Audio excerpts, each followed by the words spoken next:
ನಮಸ್ಕಾರ ಸ್ನೇಹಿತರೆ, ಬಲವಾದ ಮನಸ್ಸು, ಮಮತೆಯ ಹೃದಯ ಮತ್ತು ಅಸಾಧ್ಯವಾದುದನ್ನು ಸಾಧಿಸುವ ಶಕ್ತಿ ಮಹಿಳೆಯಲ್ಲಿದೆ. ನಾವು ಕುಟುಂಬದ ಶಕ್ತಿ, ಸಮಾಜದ ಪ್ರೇರಣೆ, ನಮ್ಮ ಕನಸುಗಳನ್ನು ನಂಬಿ ನಮ್ಮನ್ನು ನಾವು ಪ್ರೀತಿಸಿ ನಮ್ಮ ಮೌಲ್ಯಗಳನ್ನು ನಾವು ಗೌರವಿಸೋಣ. ಮಹಿಳೆ 40 ವರ್ಷ ಆದಮೇಲೆ ಜೀವನ ಮುಗೀತಂತ ಭಾವಿಸ್ತಾರೆ. 40 ವರ್ಷ ಆದಮೇಲೆ ಜೀವನ ಮುಗಿದಿಲ್ಲ. ಅದೇ ಸಮಯದಲ್ಲಿ ಹೊಸ ಜೀವನ ಶುರು ಆಗ್ಬೋದು. ಯಾವಾಗಲೂ ಸ್ವಲ್ಪ ಸಮಯ ನಮಗಾಗಿ ಇಡಬೇಕು. ಇವತ್ತೊಂದು ಸಣ್ಣ ಸೆಲ್ಫ್ ಮೆಸೇಜ್ ಮಹಿಳೆಯರಿಗಾಗಿ. ಸ್ವಲ್ಪ ಸೆಲ್ಫ್ ಲವ್, ಸ್ವಯಂ ಪ್ರೀತಿ ಮತ್ತು ನಮ್ಮ ಮೇಲೆ ಸ್ವಲ್ಪ ರೆಸ್ಪೆಕ್ಟ್, ಗೌರವ. ಮನೆ, ಮಕ್ಕಳು, ಕುಟುಂಬಕ್ಕಾಗಿ ನಾವು ತುಂಬ ಮಾಡ್ತೇವೆ, ಆದರೆ ಈಗ ಸ್ವಲ್ಪ ನಮಗಾಗಿ ಬದುಕೋಣ. ಮಹಿಳೆಯ ಶಕ್ತಿ ಅವಳ ಆತ್ಮವಿಶ್ವಾಸದಲ್ಲಿದೆ. ನಮ್ಮನ್ನು ನಾವು ಪ್ರೀತಿಸಿ, ಗೌರವಿಸಿ, ಧೈರ್ಯವಾಗಿ ಬದುಕಬೇಕು. ಶಕ್ತಿಯ ರೂಪ ಮಹಿಳೆ, ಪ್ರೇರಣೆಯ ರೂಪ ಮಹಿಳೆ. ಪ್ರತಿ ಮಹಿಳೆಯಲ್ಲಿ ಒಂದು ಅದ್ಭುತ ಶಕ್ತಿ ಇದೆ, ಅದು ನಂಬಿ ಮುಂದೆ ಸಾಗಬೇಕು. ಮಹಿಳೆ ಕುಟುಂಬದ ಶಕ್ತಿ, ಸಮಾಜದ ಪ್ರೇರಣೆ. ಮಹಿಳೆ ಕನಸು ಕಾಣ್ತಾಳೆ, ಅದನ್ನು ನಿಜವಾಗಿ ಸಾಧಿಸ್ತಾಳೆ. Strong women build strong families.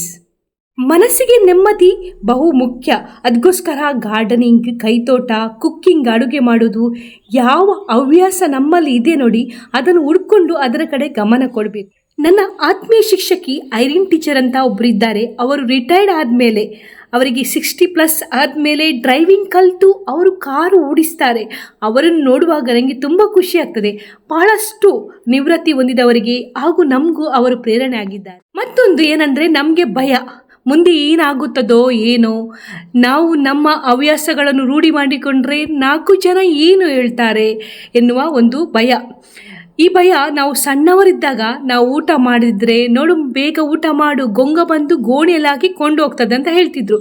ಈ ಥರದ ಬೇರೆ ಬೇರೆ ಭಯಗಳು ನಮ್ಮ ಮನಸ್ಸಿಗೆ ಹಾಕಿರ್ತಾರೆ. ಆದರೆ ವಾಸ್ತವವಾಗಿ ಭಯ ಎನ್ನುವುದು ಏನೂ ಇಲ್ಲ, ಅದು ನಮ್ಮ ಕಲ್ಪನೆ ಅಷ್ಟೇ. ಮತ್ತೊಂದು ಹೇಳ್ತಾರೆ, ಇನ್ನು ಹಾಗೆ ಮಾಡಬೇಡ, ಹೀಗೆ ಮಾಡಬೇಡ, 4 ಜನ ನೋಡಿದರೆ ಏನು ಹೇಳ್ತಾರಾ ಏನಾ ಅಂತ. ನಮ್ಮ ಮನಸ್ಸಿನಲ್ಲಿ ಅದೇ ಆ 4 ಜನ ಏನು ಹೇಳ್ತಾರೋ ಏನಾ ಅಂತ. ಆ 4 ಜನ ಯಾರಂತ ಯಾರಿಗೂ ಗೊತ್ತಿಲ್ಲ. ಮತ್ತು ಭಯ ಯಾಕೆ ನಮ್ಮಲ್ಲಿರುವ ಹವ್ಯಾಸಗಳನ್ನು ರೂಢಿ ಮಾಡಿಕೊಳ್ಳಲಿಕ್ಕೆ? ನಮ್ಮ ಮೊದಲಿನ ಶತ್ರು ಯಾರು ಗೊತ್ತುಂಟ ನಿಮಗೆ? ನಮ್ಮ ಮನಸ್ಸು. ಅದು ಯಾವಾಗಲೂ ನಮ್ಮನ್ನು ಕುಗ್ಗಿಸ್ತಲೇ ಇರ್ತದೆ. ಹೆದರಿಕೆಯನ್ನು ಮೆಟ್ಟಿ ನಿಂತು ನಮ್ಮ ಗುರಿ, ಛಲ ಇಟ್ಟುಕೊಂಡು ಮುಂದೆ ಸಾಗಬೇಕು ಅಷ್ಟೇ. ಯಾವುದೇ ಮಹಿಳೆ ಒಂದು ಕ್ಷೇತ್ರದಲ್ಲಿ ಮುಂದಕ್ಕೆ ಹೋದರೆ, ಉನ್ನತ ಮಟ್ಟಕ್ಕೆ ಏರಿದರೆ, ಆ ಮಹಿಳೆಯ ಬಗ್ಗೆ ಕೆಟ್ಟದನ್ನು ಮಾತಾಡಿ ಅವರನ್ನು ಕುಗ್ಗಿಸುವ ಬದಲು ಅವರನ್ನು ಪ್ರೋತ್ಸಾಹಿಸೋಣ, ಗೌರವಿಸೋಣ. ಮತ್ತೊಂದು, ನಮ್ಮ ಆರೋಗ್ಯ ಕಡೆ ನಾವು ಗಮನವನ್ನು ಕೂಡ ಕೊಡೋಣ.